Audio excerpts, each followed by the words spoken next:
Our State of the U.S. segment tonight, a Muslim imam in Raleigh, North Carolina, under fire after he invoked an Islamic text that prophesied the killing of Jews by Muslims.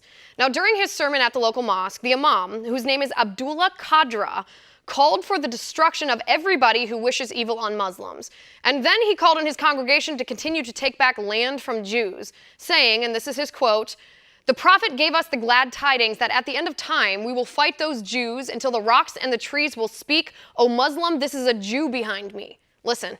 We should teach our children that is our land and will remain our land and will return to us sooner or later. But the question is, will you be among those who will contribute to regaining it or not?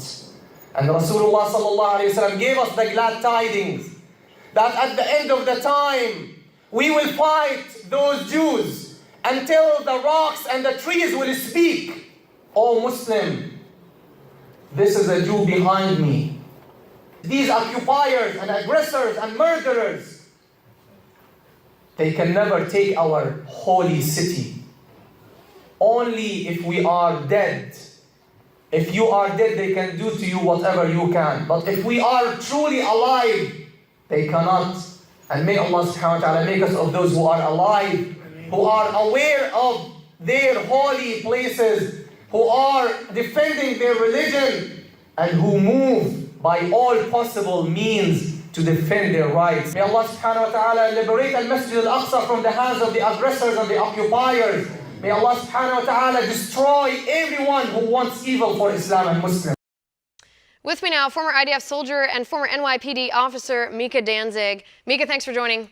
Thank you for having me, Liz. All right, Micha, there's a lot to break down in that little video, but Indeed. Let's start with the part where this Muslim imam calls Jews murderers. Yeah, well, there's so much here.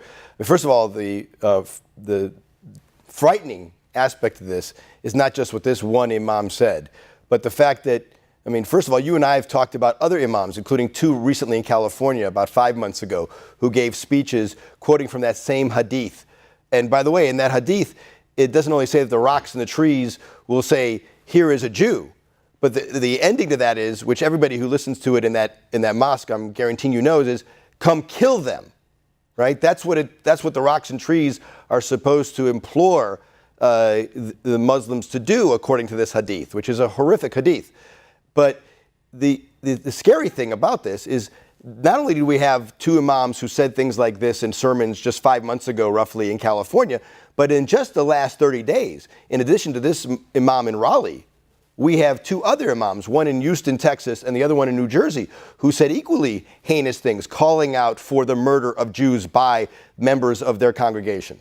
Right. It's absolutely chilling to watch this, especially when he gets caught up at the end and is calling on the destruction of anybody who wishes anything ill against Muslims here. But correct me if I'm wrong here, but wouldn't this qualify as actively inciting violence, actively calling for violence against another people when he says, and I quote here, "Who will be among those who contribute?" He's Right. talking about killing Jews. He's talking about killing Israelis. He's talking about taking back Israel and the Jewish homeland here. And he's saying, basically, if you don't take part in this, then you're not fulfilling your role here. Isn't that inciting violence? Of course it is. And there's no difference between what this imam is saying, who, by the way, is an imam that we brought to this country under the Syrian refugee program. Right? So how are we vetting these people? How are we vetting to make sure that the people we're bringing into this country actually share our values of tolerance, our values of belief that people have the right to practice their religions freely, and that we don't engage in xenophobia and call for hatred of all people of a particular faith, which is exactly what this guy is doing. The problem is that we're bringing in people from countries like Syria, where this imam comes from, who have been steeped in the ideology that the Palestinian Authority is steeping its people in, an ideology that hates Jews, where Mein Kampf is a bestseller year after year, where Hitler is admired, where they'd say that the only thing Hitler did wrong is not finishing the job. That is the mindset that most of these people have been raised in. And another part of this imam's speech, which we didn't translate here, was where he talked about how the Jews have taken the western wall of the Holy Temple of King Solomon, right, and have usurped it for their own. He claims that the Western Wall, the second most holy site to Jews, isn't really holy to us, that we make that up. and that it's really only holy to Muslims. So again, it's part and parcel of the same type of hatred that the Palestinian Authority is teaching its people. And you and I have talked before about what that hatred does, right?